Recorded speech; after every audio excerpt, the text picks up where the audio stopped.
Hoje, Jorge Ferrão, de cargo de Ministro da Educação e Desenvolvimento Humano, e a seguir nomeou o reitor da Universidade Pedagógica, em substituição de Rogério Utui, que cessou funções hoje. Recorde-se que na semana passada o Conselho Universitário da UP elegeu 3 académicos a recomendar ao Presidente da República, tendo este preferido alguém que não fazia parte dos 3 escolhidos.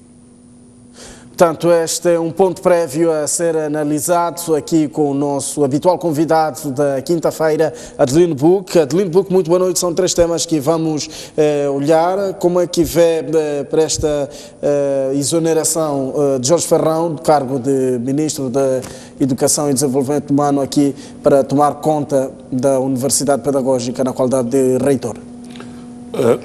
Boa noite.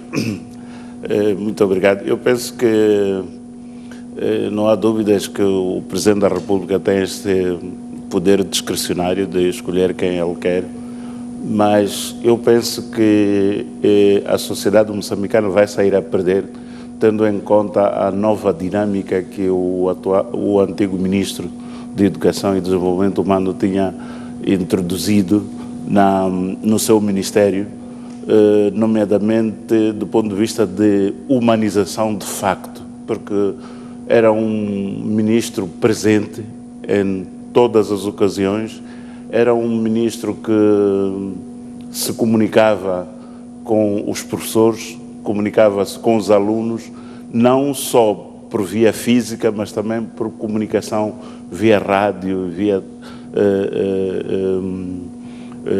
outros meios de comunicação social. Por exemplo, estou a recordar agora há uma passagem sobre o novo calendário escolar. Sim. Que ele pessoalmente estava a fazer a divulgação sobre os diferentes momentos do reinício das aulas, em que momento é que os professores devem estar na escola, em que momento é que os gestores devem estar na escola, em que momento é que os alunos devem estar na escola.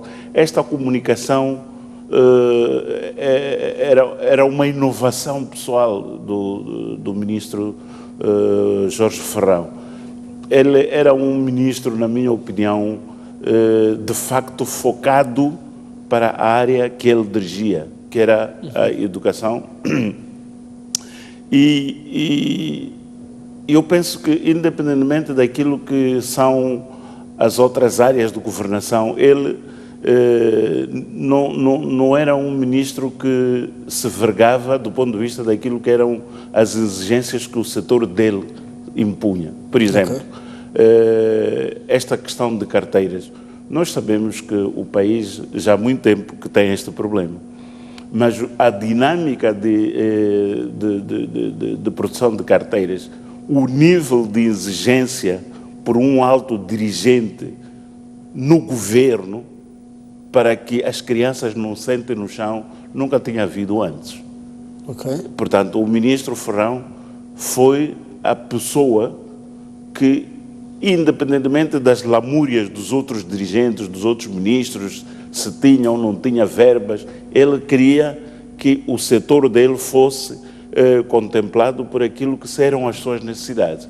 Eu penso que vai fazer muita falta, até porque se nós... Mas transporta este dinamismo todo para uma instituição como Universidade Pedagógica? Eu não sei se a Universidade Pedagógica precisa de um homem tão dinâmico, tão presente, tão forte, com uma personalidade tão vincada como é o Jorge Ferrão, porque os professores precisavam daquele tipo de homem, os diretores das escolas precisavam daquele tipo de homem, as crianças com quem convivia, só para recordar, sem grandes exageros do ponto de vista de comparação,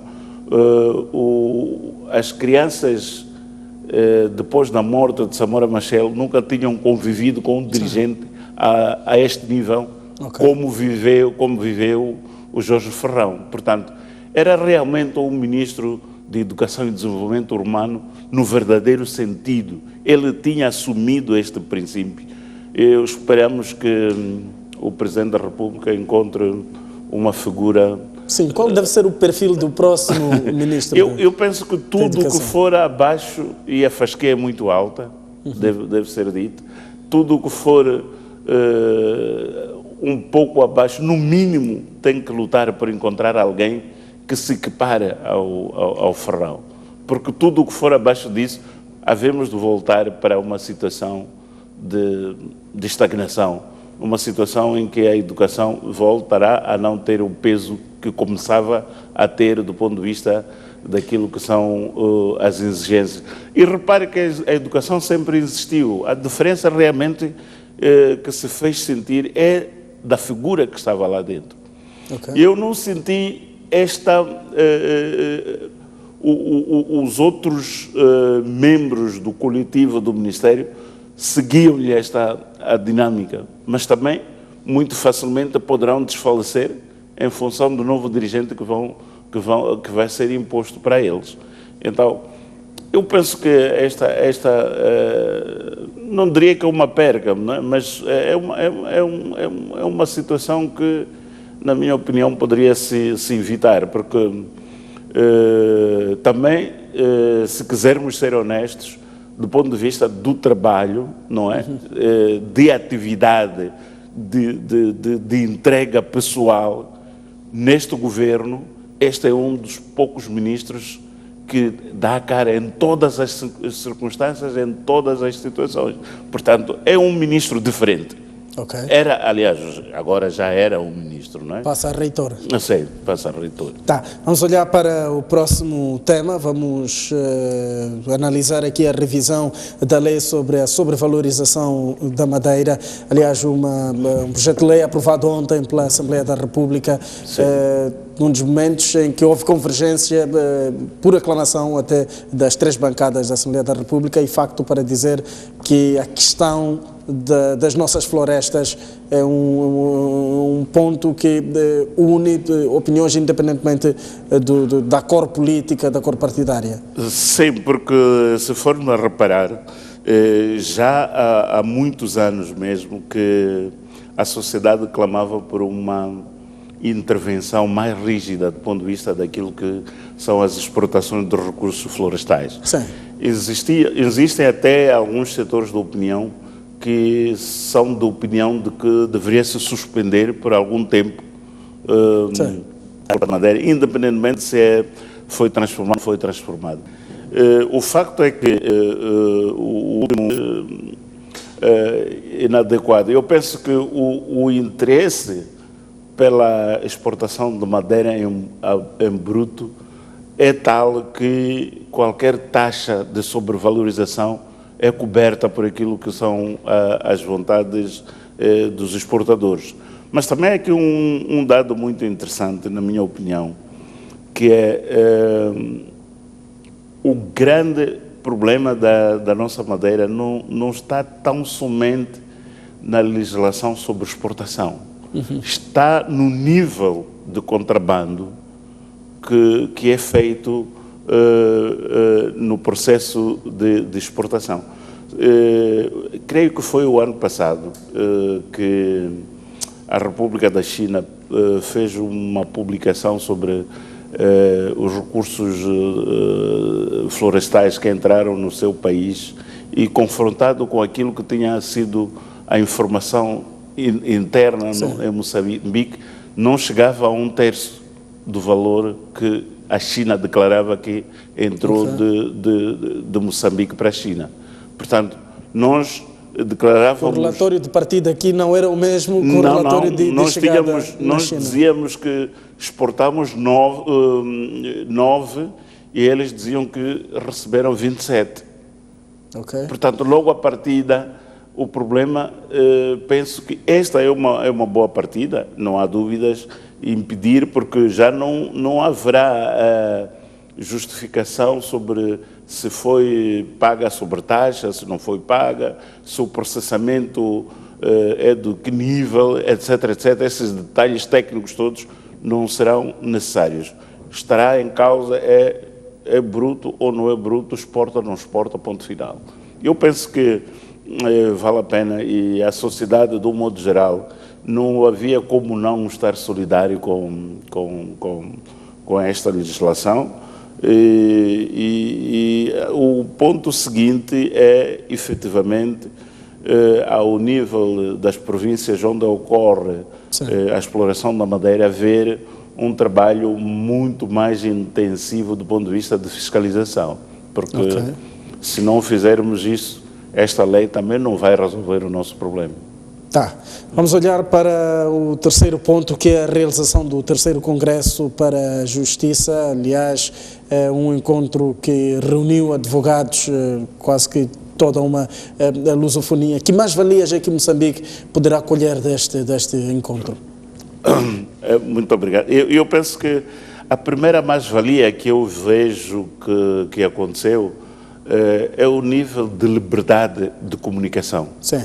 E nós retive neste Congresso 3 intervenções de vulto sobre assuntos candentes da nossa sociedade, que em outros foros nunca tinha sido abordado, nomeadamente a questão de reconciliação ou não com recurso à emenda constitucional. É um assunto que está em debate, mas em nenhum momento uma pessoa de vulto, como é o antigo presidente do Conselho Constitucional, tinha pronunciado sobre este assunto. O que significa que aquele espaço é um espaço privilegiado para as reflexões. Vi também o bastonário da Ordem dos Advogados, a falar sobre o papel da justiça na contração das dívidas. Sim. Mas este assunto é um assunto que se debateu durante muito tempo, até a exaustão, mas nunca tinha havido, na minha opinião, uma comunicação do nível que ele foi fazer naquele Congresso. O que significa que está-se perante um espaço de grande liberdade. Mas também há um outro nível de comunicação, que é eu esqueço o nome, o deputado... É moçambicano? Sim, o deputado, é o deputado da Renamo, que fazia parte do primeiro painel, que falava sobre a alternância do poder como uma forma civilizada de governação na era moderna. Portanto, são comunicações que, na minha opinião, revelam que há espaço para debate de ideias em Moçambique quando forem criados esses espaços. Revela que as pessoas têm sede de falar, têm sede de liberdade, e penso que aquele foi um espaço por excelência concebido para que as pessoas se expressassem da forma muito mais livre possível. É verdade que estes assuntos poderiam ser mais aprofundados. Naturalmente que o tempo que tem um congresso desta natureza não permite isso. Mas deveríamos... Aliás, tem um outro dado muito interessante. É que o Ministro da Justiça, não é? Sim. O Ministro da Justiça, não sei se aconselha, não sei se recomenda, é que os debates, não é? Quer dizer, começamos a ver aqui que afinal há a possibilidade de ideias diferentes, de atores diferentes, que todos concorrem para aquilo que é a alternância do poder.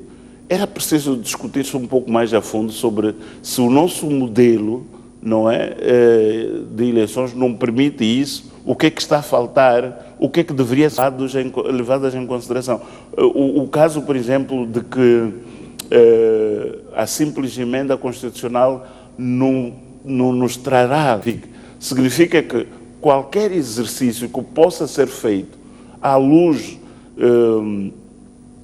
do diálogo sobre a paz, que se cinge exclusivamente na alteração legislativa, não é suficiente para aquilo que são os interesses de reconciliação, são os interesses de unificar a família moçambicana. Portanto, é preciso que haja muito mais do que isso. Então, esses debates, essas exposições de ideias, etc., são aquelas exposições que são necessárias, são úteis, até porque, a par desta necessidade de olhar para questões que não são meramente legislativas, do ponto de vista da nossa reconciliação, deveria ser algo que ocorre em paralelo com o diálogo que está a acontecer para o alcance da paz, porque podemos conseguir a alteração constitucional,